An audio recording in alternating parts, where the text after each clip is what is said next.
work So there? it's juniors. So everybody still has it's basically free agency.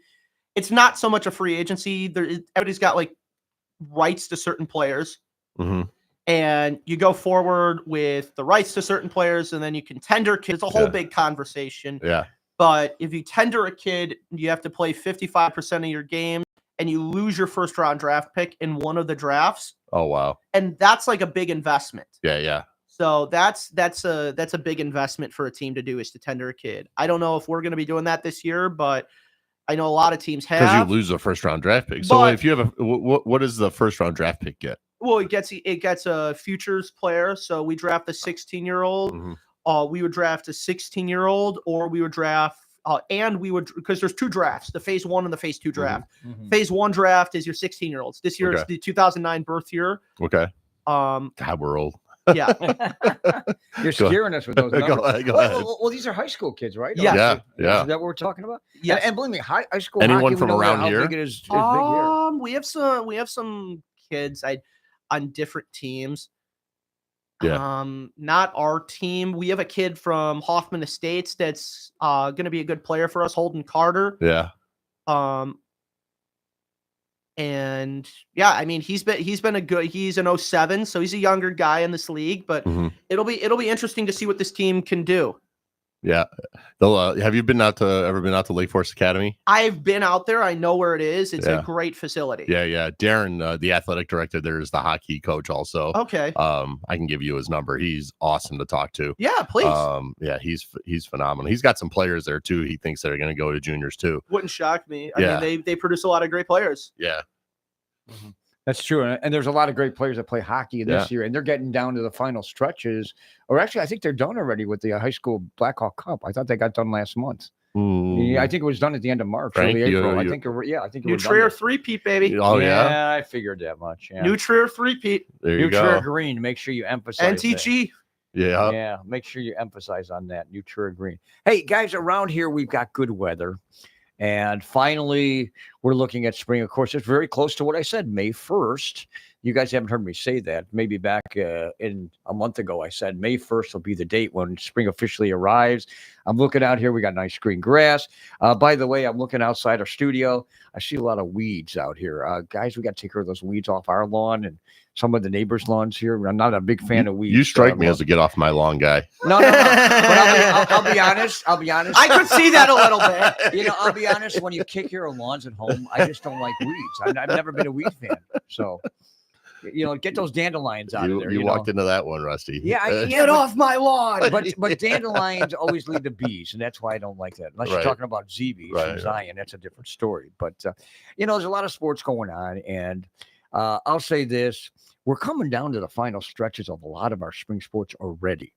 And last week, I was out at Willowbrook, reffing a game. We get done with a girls' game, and wouldn't you know, there's some guy out there with a big sign. Will you go to prom with me? I'm like, already? We're talking about proms. Of course, she accepted, but I'm sitting there like, man, the proms are starting up. They usually come up late part of April. And then next thing you know, maybe in early May, graduations will be here by the middle of May already. That's quick. The spring season gets done very fast. Yeah, I had a player on my team this weekend, so we were coaching that coach for full package, and this weekend is the live weekend for girls. So it was the first weekend where college coaches could get out and recruit the Division I coaches, especially. And we were at the USJN, so it's the United States Junior Nationals. In Milwaukee. They played it at the convention center. They had 25 courts going. And so my best player, not my best player, but one of my good players missed Friday night and missed Sunday for prom on Friday night. And then there was some post-prom activities on Saturday night. And so she had to sleep in on Sunday. So we went 2-2 because we lost the 2 games that she wasn't there for. How do coaches, whether it's full package or parents and everybody, how do they deal with proms these days? I mean, it's a scary thought because these kids want to make it more than what it is, and you want them safe. I mean, think about it. I mean, I know the we're pretty much talking take it about out sports, but you're talking about kids that are playing sports and they got proms, and then you got teams that have to play without players. Well, nowadays it's all at the school. You don't even really need to drive or bus anything, and it's a school sanctioned event. So, like Loyola and Stevenson this past weekend, it was all done at their high school. So they kept it at their high school because it used to be all the kids do now. Used to be they would go downtown and everything. Oh yeah. Things have changed because of the pandemic, right? They want to say I don't know. I don't even think it's a pandemic. I think the kids can get crazy, and you want to make sure that. I did. Well, yeah, everybody gets crazy on prom night, but I think you want to. Yeah, but no, it's like so the school makes it simple.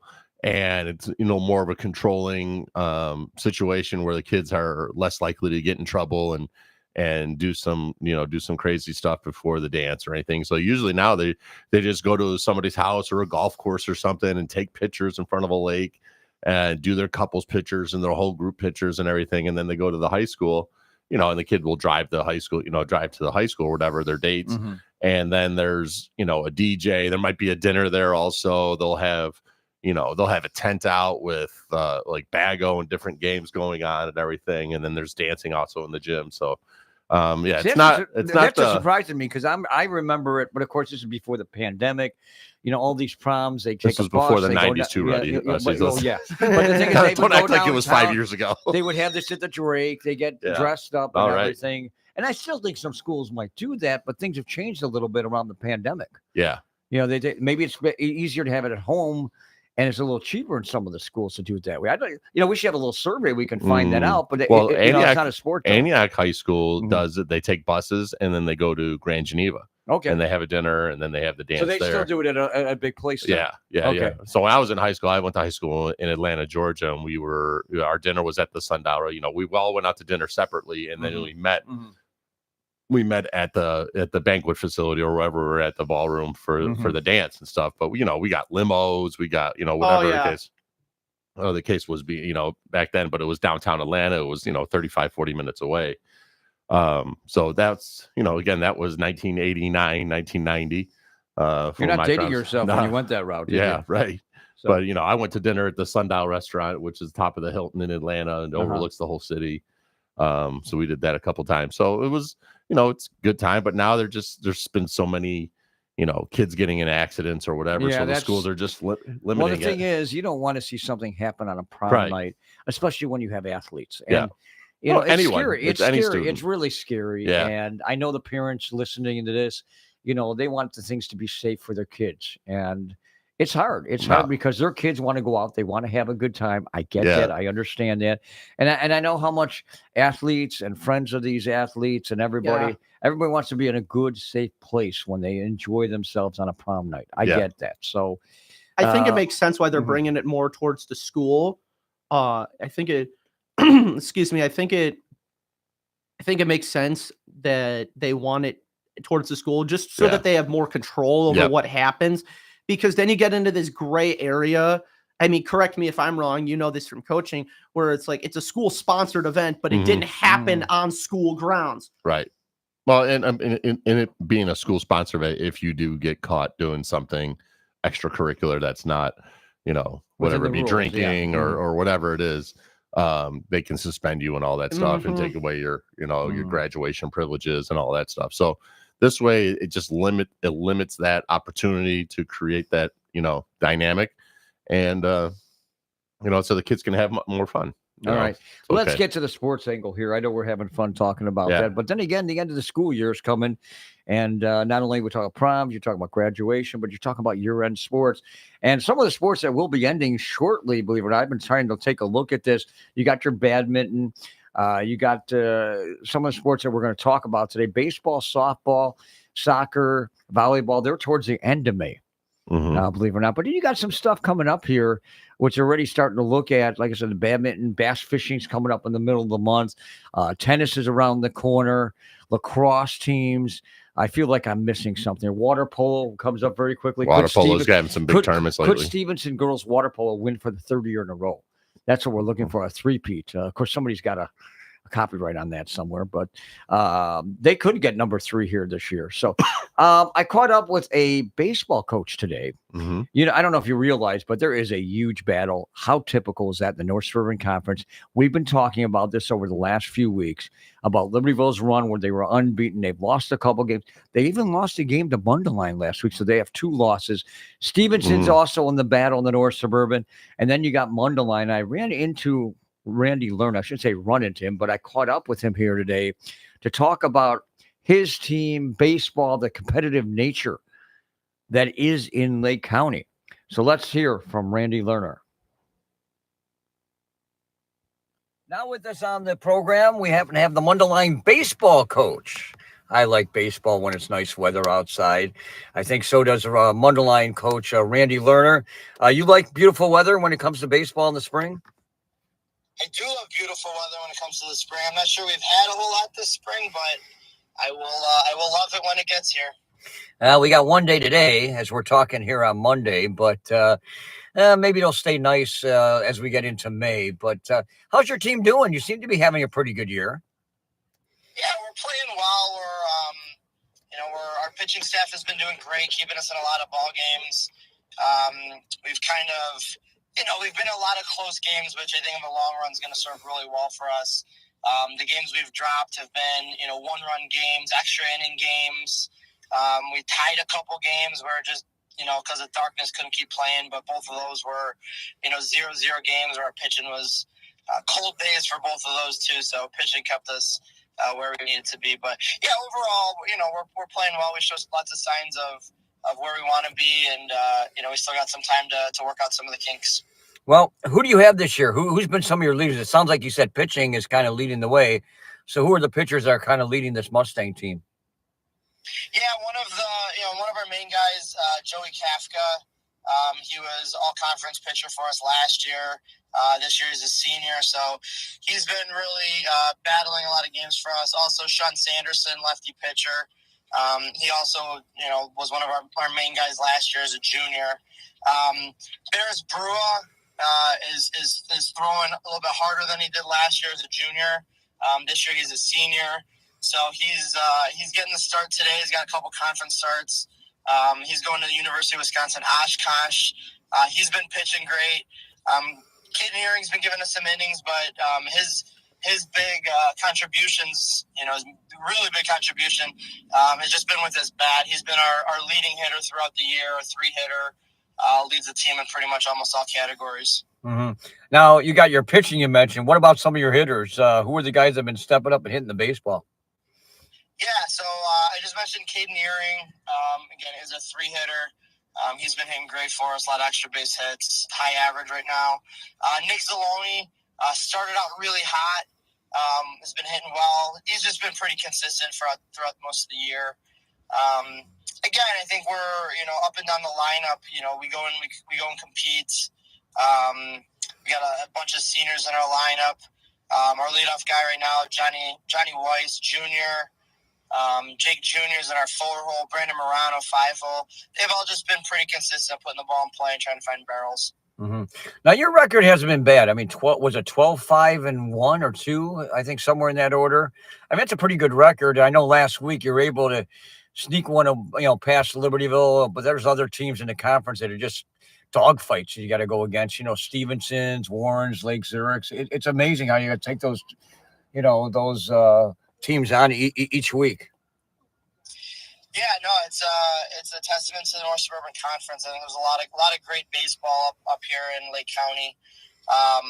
Yeah, we split a dogfight with Stevenson. They got us in extra innings in game 1. We responded really well game 2 and 1. Same thing with Libertyville on Monday. They kind of they had our number. We struck out way too much. Josh Holtz pitched a great game. We challenged the guys to step up and respond, and came back day 2, and we won an extra inning game that was just one of the best high school games I've been a part of. Had everything. Great pitching, timely hitting, great crowd, extra innings, good rivalry. So that was a lot of fun to be with. But yeah, it's still a dogfight. We got Warren today and tomorrow. Lake Zurich next week. Again, tough competition up and down the North Suburban Conference. Randy, we've seen some great baseball the last bunch of years. I say a few years, but it's been longer than that. Why is it that there's so much good baseball here in Lake County? And well, outside the fact there's a lot of good competition in every sport, it seems like in the North Suburban, but why is it baseball that stands out pretty good? I think it's a lot to do with, you know, the coaching in our conference. It's been, for the most part, fairly consistent around the conference. So you're seeing players kind of go through their youth and little leagues with the head coach that's still there, kind of knowing what to expect when they get to high school, what their program's going to look like. It also has to do with, you know, there's some good youth baseball going on up in this area. Between the youth programs that the Libertyvilles and Mundelein communities have, the travel programs that a lot of the high school kids work out in the summers and, you know, are able to hit at during the winters. I think there's a lot of really good things. The high school world and travel world seems to have a really good, you know, balance up here in this area, and kind of know how each can work together to help benefit each other. I think that's definitely benefited, you know, all the teams up here. I know these players will play during the spring, but they get a lot of playing time, don't they, during the summer months and the fall? So they're playing a lot of games throughout the year, aren't they? Yeah, they're playing a lot of games. You know, the nice thing in the summer is, you know, the guys that are on the high school team at any level, varsity, JV, freshman, that may be the backup, you know, on a team of 24, 25 guys, are able to get an opportunity to play in the summer on a team that maybe only has 13, 14 guys, get more innings, be able to play different positions, make themselves more versatile, get more at-bats than maybe some of them are able to. And especially, you know how it is in the spring, the weather's inconsistent, so we get games rained out. We're playing some games in, you know, 30, 40-degree temperatures. You know, as the weather warms up and they get into the summer, you know, there's less games that ever get canceled. There's more opportunities to get some of those at-bats and the practice in. Mm-hmm. Now, Randy, we've seen you go to state. We've seen teams from Lake County make that run in the postseason, and it's great that here on 98.3 FM, we've been able to follow that over the last few years or so. Any thoughts about this year? I mean, the battle's going to be there, you know, in the regional and the sectional once again, along with the mid-suburban. You've got to be in the talk to be there, right? I would think so. I would hope so. I think we got a few more weeks of figuring out who we are and getting ourselves playing baseball to the best of our ability.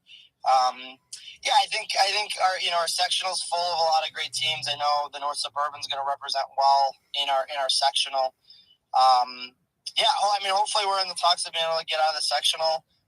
But we gotta take it one step at a time, and we gotta play our best game on all sides of the ball.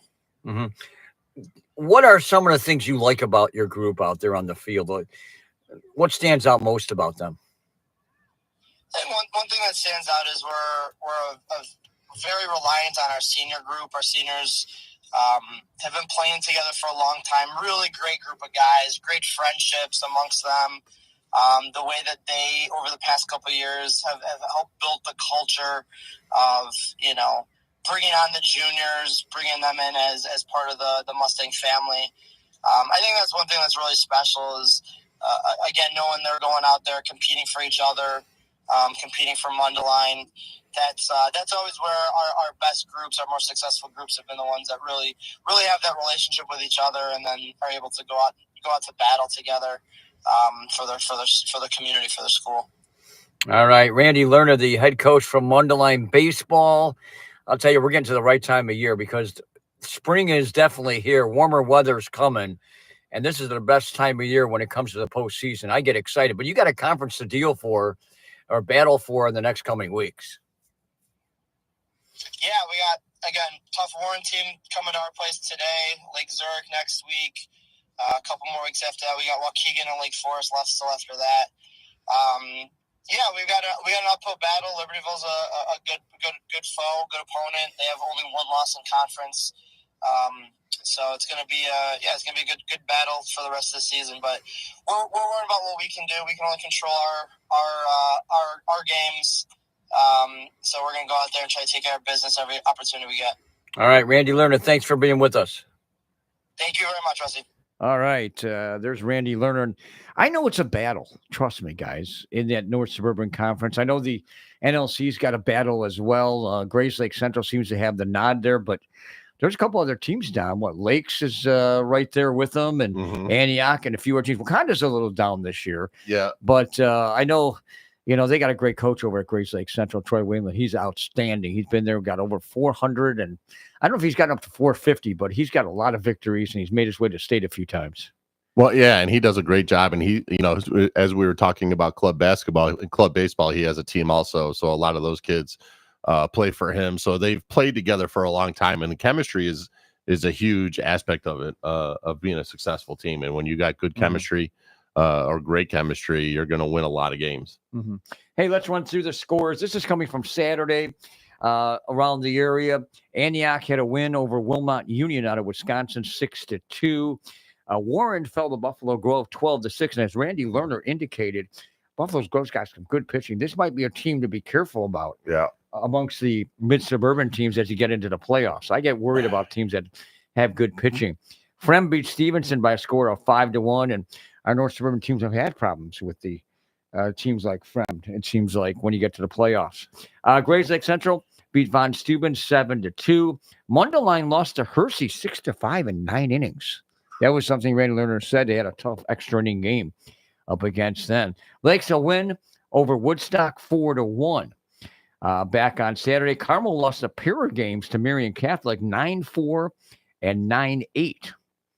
That one was close. The second one, very close against there. Also from the weekend, I'm looking down my list of games here. Anybody else here? Wakanda beat Lake Zurich 3-2. That's a big surprising win for Wakanda. They've been struggling, but that's a nice win for the Bulldogs.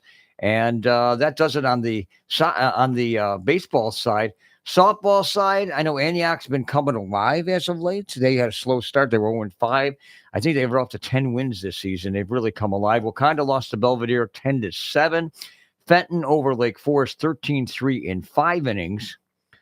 And let's see, anybody else? Libertyville got a 6-2 win over their district rival Vernon Hills. Libertyville's solid this year in baseball. They're not bad. They're not softball-wise. They're not bad. Oh, softball too, yeah. Softball. I mean, baseball, I said that already, how good they are. We've talked about that the last few weeks. Some reason I got to get you a baseball compared to a softball. Little different size, by the way, Dom, just to point that out to you. I thought you were still talking about baseball. I know. Bad. Carmel lost to Marist 14-3 in 5. Mundelein softball team, they made it to state last year. Yeah. They won 2 games over Grays Lake Central 7-6 and 8-7. They're having a pretty good year. Heather Ryan's leading another team that might have a good shot to do something in the postseason down there. Never count out a team that's got a coach of the year as their head coach. No, any given day, anything can happen. That's right. She knows how to put things together over there. I can see that. Antioch had a tough run against St. Charles North, though. Lost 12-2 in 5 innings. Wakanda beat Belvedere 5-4. And that takes you through the list of softball games for the weekend. It was chilly out there, by the way, on Saturday. I'll tell you that right now. I know I was out there doing a tournament out in Waukegan.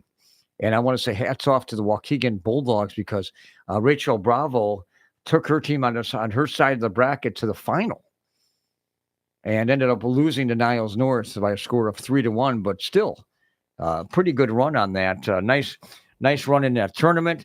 Not to say they're the best of teams, but something, it's good to have teams that were kind of equal with each other. Zion Bet was out there. They won a couple of games. Highland Park was out there. They won a couple games. They had a mix of teams. I think there were 6 teams out there where you played each other. Actually, 8 teams out there where you played each other basically 3 games. Yeah. And then your champion come at each other in the final games. And I was out there trying to ref. And all I can say is it started out cold. We got some sunshine. It was a windy day. It still was tough to play out there. I mean, that wind has been really tough here in the month of April. So is the temperatures. Some soccer stuff from Saturday. Lake Zurich, by the way, won the Prospect Invitational. They won on kicks Friday night. They won on kicks on Saturday over Prospect. Lake Zurich 3-1 on kicks to beat the Knights. Also, Lakes over Woodstock 4-0. They're 7-2, the Eagles, playing some pretty good soccer.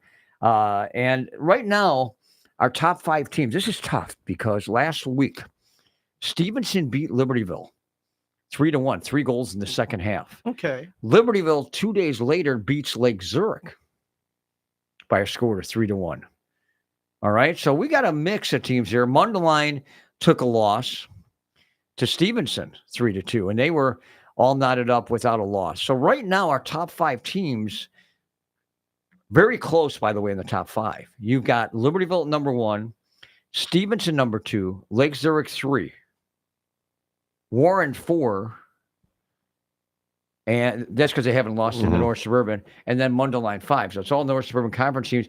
Keep an eye out for Lakes. They're right on the edge. And Deerfield 10-5-1. Keep an eye on them. Yeah. They've had a couple losses, but they beat Grays Lake North last week Well, by a and score of 5-2. the tough part about the regular season is you got to be able to have a deep roster, especially when it comes to softball or baseball or any of those sports. But usually by the playoff time, you can ride your studs.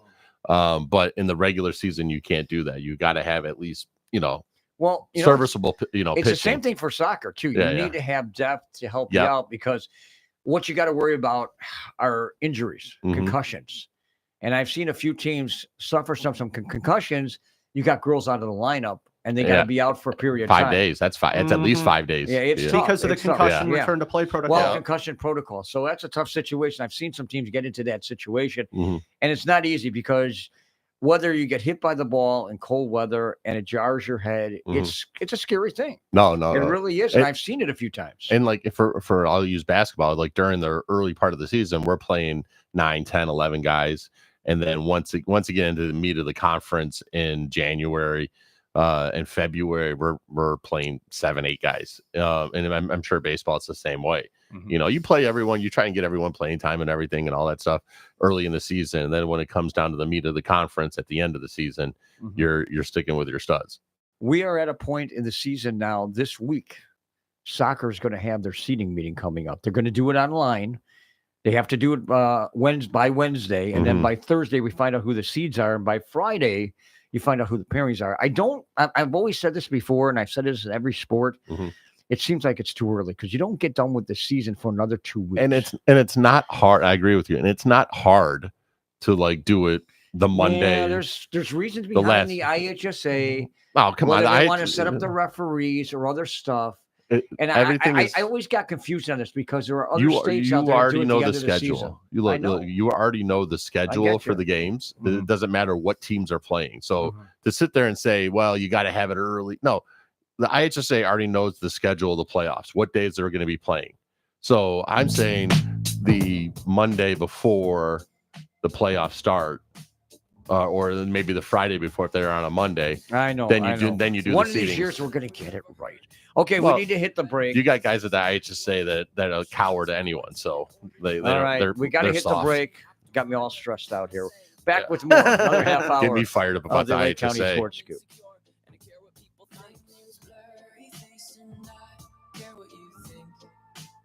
Sports broadcasting on 98.3 The Life is brought to you in part by the law offices of O'Keefe, Lewis, and Bruno PC. 98.3 The Life has an ongoing commitment to Lake County and local high school sports broadcasting. O'Keefe, Lewis, and Bruno also has that commitment and is privileged to support high school sports on local radio. If O'Keefe, Lewis, and Bruno can assist you in a real estate transaction or traffic matter, they can be reached at 847-675-4790. O'Keefe, Lewis, and Bruno, dedicated to serving our community. Raising little ones is a big job, and Bright by Text is here for support. Get helpful tips, info, and activities sent to your phone. Bright by Text is for caregivers of kids newborn to age 8. It's a public service, and it's available in English and Spanish. Sign up now by texting UWLC to 274-448. Help give your child a bright beginning. Bright by Text from United Way of Lake County. This message is brought to you by UCC Environmental. Hey cats and kittens, join me, Gray Dolan, Sunday mornings at 11 for Mood Swings with Gray Dolan. Each week we'll visit a different genre, style, and mood of music here on The Life 98.3. All right, folks, let's get started. Parents, thanks for coming. As many of you know, I'm Coach Mather. Tonight, I want to talk about the season, of which I only have one expectation: that everybody gets stronger. When I say get stronger, I'm not referring solely to physical strength.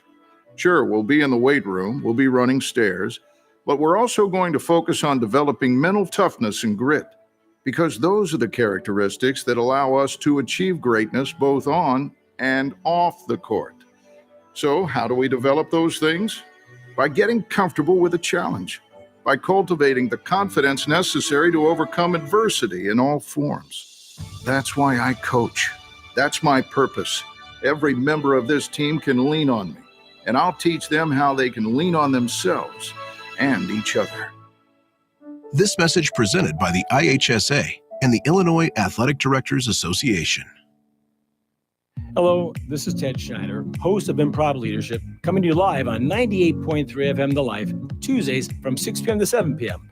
I'll discuss a variety of topics from relationship advice, self-improvement topics, motivational topics, mindful living, current events, book reviews, and even an occasional guest in the studio. So please join me on Improv Leadership, Tuesdays from 6 p.m. to 7 p.m. on 98.3 FM The Life, or streaming live on 983thelife.com. Programming on 98.3 The Life is sponsored in part by Oxtail Market in Lake Villa. Oxtail Market is a Schultze Family Farms retail store providing meat products direct from their own third-generation Wisconsin farms. Oxtail Market, they're bringing that farm-fresh experience of steaks and beef to their neighbors in Illinois. Oxtail Market is located at 777 South Milwaukee Avenue, that's Route 83, Unit J in Lake Villa. Their phone number is 224-372-1021. For more information, their website is schultzefamilybeef.com. WRLR 98.3 FM LP, Round Lake Beach, Illinois.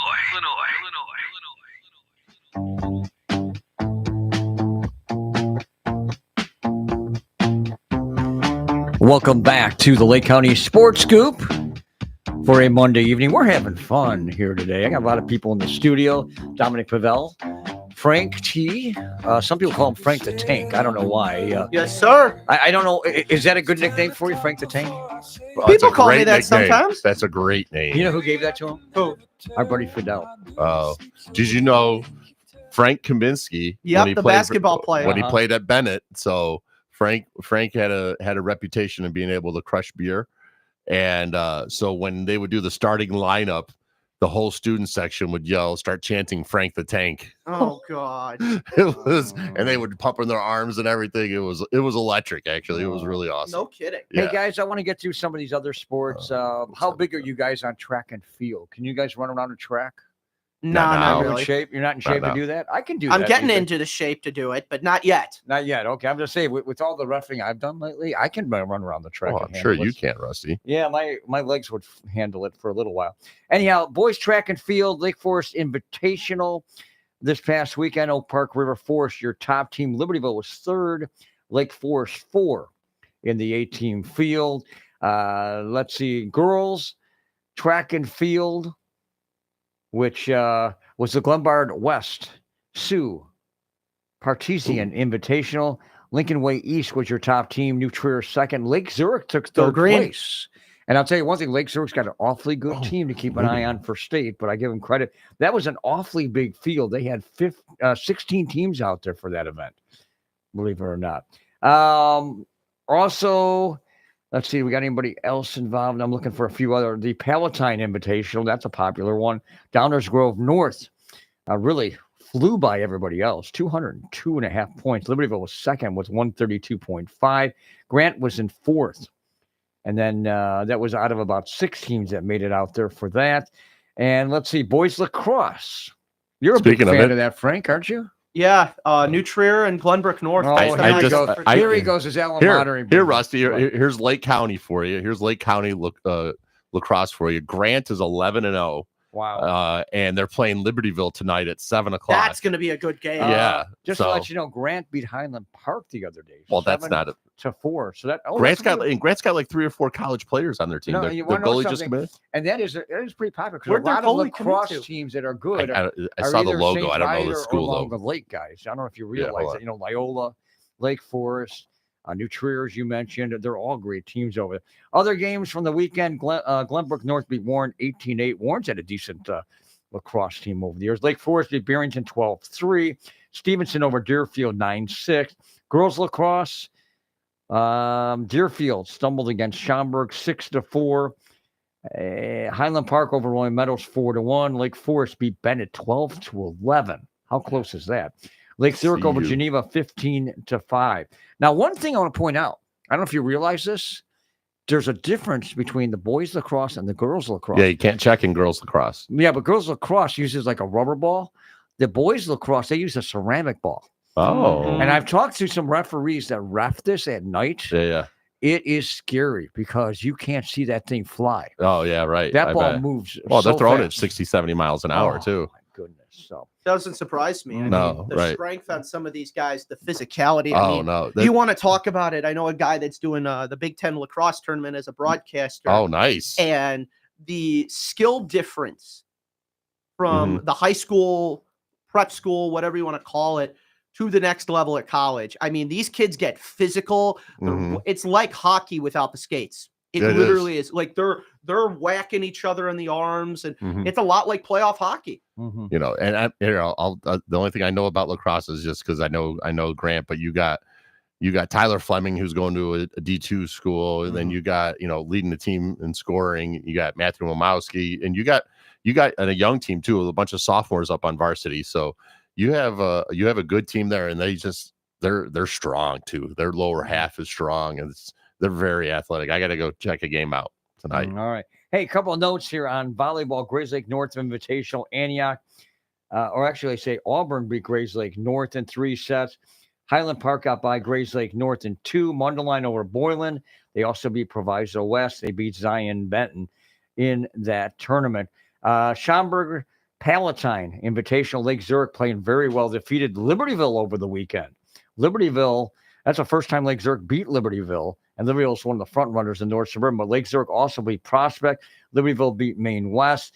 Schaumburg ended up, I stand corrected. Lake Zurich defeated Libertyville for the title in that tournament. Boys water polo, Glenbrook South Invitational, which I'm going to bypass because we don't have anybody in there. Lincoln Way West tournament, Warren fell to Frem 16-7. They also lost to McHenry 7-6.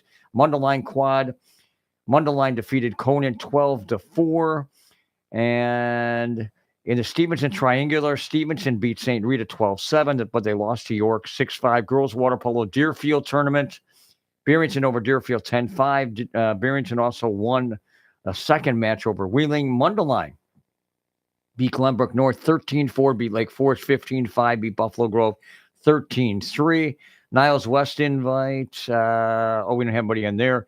But I was looking for Stevenson this weekend. They didn't actually play anybody. Rusty's showing a lot of homers for the North Suburban Conference all the time. Stevenson Never wants to talk about good. never wants to talk about other teams and other conferences. Wow. Everything's Highland Park, Deerfield, Stevenson. Well, that's the front one for those. What are we doing here? All right. We're sports need to talk coverage volleyball. total. Speaking of Stevenson, Eric Gulish, I want to talk with him. Let's hear what he's got to say about his volleyball team front running and battling with Libertyville and Lake Zurich in the North Suburban Conference. Now with us on the program, we happen to have the Mundelein baseball coach. Nope, I like won. baseball. You got Mundelein baseball.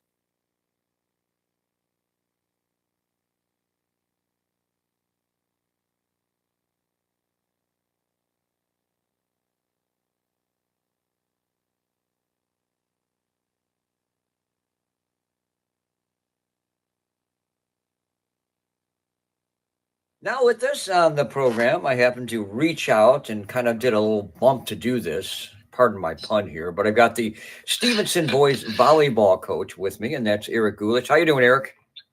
I'm doing great. Thanks for reaching out. Yeah, well, sorry for my bump. I had to throw in some volleyball term in there somewhere. Of course, my guys in the studio are laughing at me on this, but or else they're saying, "Come on, not another bad punny here." But I'll say this: so your team's off to a great start, and I wanted to reach out to you because you won the Lake County Invite last week against some pretty good competition around the area. Yeah, it was a pretty special weekend for us to be able to go 5-0. And continue this little win streak we're on. Yeah, we definitely had a challenging start to the year, so it's nice to be on a streak here. Mm-hmm. Well, let's talk about your team because your team is 15-6 from what I hear. You said you had a challenging start. What was different from the start of the year to now? Yeah, we've had in terms of our planning, if it was March 1st and I'm projecting who's going to be starting for our team, we've been playing without 4 starters. So we've had a multitude of injuries. One of them occurred before the season started, and then 3 of them have occurred during the season. So we've had a really challenging schedule to start our season. So I think if you combine the quality of teams we're playing plus trying to figure out who we are with a rotating lineup, it's definitely a challenge. Mm-hmm. I'm grateful for the boys, though, that they were able to kind of stick together through all of that. I think it would have been easy for them to potentially break, but they hung in there, and now we're on a 10-game win streak. Now, let me ask you this, because I know it's tough for the boys that are injured, tough for the coaching staff to try to keep things together, but how did you manage to kind of keep them all, situated and still keep the hitting going out there? I think it's a good testament to just our willingness to be diverse and like how we build our teams and how we play. Even thinking the success we've had for the last couple of years since COVID, every team's completely different, but we find a way to kind of amplify our strengths and hide our weaknesses a little bit. And I think this year is really kind of no different. We do have a deep program, which is helpful, so that these next guys kind of jump in, and then we figure out, well, how we can make that new group of guys successful, and then we kind of run with it from there. Mm-hmm. Well, let's talk about some of your key players, because we got to mention names. They're important. Who are some that stand out? Senior Matt Oclado. He's a 2-year varsity guy. He plays middle during the off season at his club team. We've moved him to the outside, and he's really responding the last, I would say, actually the way I refer to it at the Lake County tournament for him, it was kind of a coming out party when he played against Lake Zurich in the championship game. Mm-hmm. Not many middle hitters can go play on the left side. That's a tall order. Mm-hmm. And that's been with our evolving lineup, that's been tough for him to kind of figure that out. But it looks like this past week that he's really turned the corner. All right. Anybody else that kind of stand out, or? Our two right side setters, Dolgun and Zolbayar, they've really helped us. Most of our injuries have actually occurred essentially on the right side. So those two have been asked to do a lot more than I think we anticipated to start the year. So they're both setting and hitting for us. Even in the Lake County tournament, because of their role, they never come off the floor right now. So in the championship game against Lake Zurich, Zolbayar particularly, he was just gutting it out. You see him between points. He's like squatting on the court. His like leg is just like barely holding in there. If we had to go to 3 sets, I was concerned like we were going to have to sub him out. Mm-hmm. And it wasn't injury with him; it was more just exhaustion with his added role that he has with our team right now. Mm-hmm. Do you have any younger players that have kind of stepped up? Because I'm sure you've gone through a lot of players this year. Yeah, right. We've played a lot of them for sure. Jatine is a sophomore.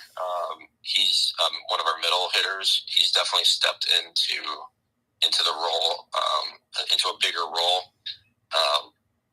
and has done well for us. We have a freshman on our team, which is pretty rare for us to have a freshman pulled up to varsity. He's one of the injured ones, unfortunately, who's actually recovering. He's slowly been kind of working him back in. So we're actually pretty excited to see what he ends up doing in this kind of last 4 weeks of the season. He's out of the 4 injured players. He's going to be the one that's going to be able to kind of be back on the court and recover in time. Mm-hmm. Sounds like his name's Andy. I can't remember if I got his name, but so we're looking forward to getting him back on the court. Mm-hmm. You know, one thing I noticed, boys volleyball is a little different than the girls volleyball. Is it more powerful, or how do you relate between the differences? Yeah, they are different games for sure. The boys are much more terminal in how they attack. Rallies aren't usually quite as long. The serving is really more aggressive from a standpoint of, if you send an easy serve over, the other team's probably going to pass that hit inside out.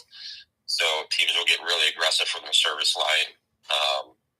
And when they miss, it's like a free point. But when some of these boys are putting in some of these jump serves, it's really tough, difficult to manage. Mm-hmm. I coach girls volleyball in the fall. And I tried to take essentially assets of the girls' teams, the great defense, the team chemistry, the togetherness that they have, and try to incorporate that into our boys' teams. Mm-hmm. I've kind of mentioned with our coaching staff a lot of times, like, I try to coach our boys' teams like I coach my girls' teams. And I think we make we're our best selves when we're doing that. Mm-hmm. Sometimes with the boys, you have to almost save them from themselves. They want to be very aggressive. Some of the ego and macho-ness, and then they get a little wild and don't control the ball maybe as well as they could. Mm-hmm. You mentioned about the jump serves, and I always wanted to know this, but how hard or how fast is a jump serve that these guys can hit? Good question. We actually, that's part of our training. Sometimes we'll use like a radar to actually get kids' speeds and then help them dial it in. Some of the really aggressive serves when kids, sometimes coaches will tell them just to grip the ball and then rip it. Those are pushing almost 60 miles an hour. What we've found recently in the last couple of years is the ball we play with in high school is different than the type of ball that they play with in their club seasons. And some of the kids we've had, if we have them serve it that hard, they can't keep the ball in play because they just can't put enough spin on it. So our jump servers that we've had in the past, we typically keep them around like 45 miles an hour so that they can manage to keep the ball in play enough. I was just going to say, a couple of years ago, we actually have his younger brother on the team this year. If he served over 50 miles an hour, he's making 6 out of 10. Wow. If we get him in the low to mid 40s, he's making 9 out of 10. So we use it to help train the guys and get them dialed in. That's say awfully quick, awfully fast out there. Let's talk about the North Suburban Conference because it's a battle. Always competition, no matter if it's volleyball, football, basketball, soccer, every sport's always got great competition. Yes, it's definitely a difficult conference to navigate, especially in boys volleyball. It seems to rotate around like who's having a really strong year. You definitely can't overlook anybody, and we never do. Libertyville's got a really strong team. They control the ball really well. They have a very effective middle and a very effective libero. Those are both juniors, so we're gonna have to face them next year again too. Lake Zurich always seems to have really big teams. So they present a different challenge. We're not the biggest team, so to be able to compete against a group like that is always fun, to try to find a way to compete when the kid across from you is 6 inches taller. Mundelein, it's got a great group of seniors. We played them earlier in the year. George always does a solid job with that program. And then we just played Warren in the Lake County Invite. They got a new coach. She's doing a great job with that bunch. Mm-hmm. So yeah, it's always tough. Always difficult. All right, the Stevenson boys volleyball coach Eric Gulish, boy, talked a lot about the North Suburban Conference. And the one question that got me, I asked him, how fast can these guys serve or hit that volleyball? He came out and said about 60 miles an hour. That's impressive. No, they're skilled. I mean, they're year round too. It's not just basketball and baseball as the club sports. Volleyball, volleyball club for boys is in the winter. So they're starting when basketball's starting, their club volleyball season is starting, and then they're going right into their season. Where basketball, it's the opposite. It's the regular high school season first, then going into club in the spring. So it's they're skilled. I mean, Stevenson, I know the coach over there. I know a couple other assistant coaches. I have a couple friends whose kids play on the volleyball team there. I just love the culture that's at Stevenson. That's one thing I'll admit about Stevenson is that when they have their athletic teams, they usually tend to have a good culture of the team, and they're always competitive. Mm-hmm. All right, guys, we're running out of time. I got to thank you for coming in, Dom. Yep, thank you, and Rusty. Also, Frank. Got you. You know what's coming up next, don't you? It's a big show. Ron Curtis Grace is in the house, and we got a lot to talk about tonight. Yeah. And we're going to keep an eye on the weather tonight, too, with some storms. But we got some things to talk about, some very interesting topics, not only locally, and there was some draft that happened over the weekend. Was it good or was it bad for the Bears and the Packers? That's what's questionable. Ron and I need to have a show about we were just having our debate. So it's a good debate to have. It'd be a great part of the show. All right. Thank you guys for coming in. Big show comes your way next. Talk to you in a few.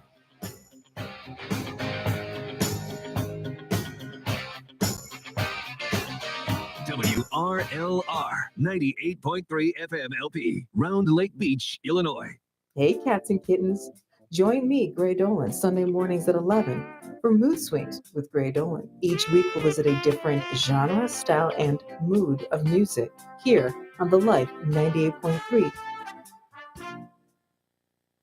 If you're talking, they will hear you every single time. Oh, we're getting killed. Yeah, well, Kyle's not here. How come? Kicked off the team. Didn't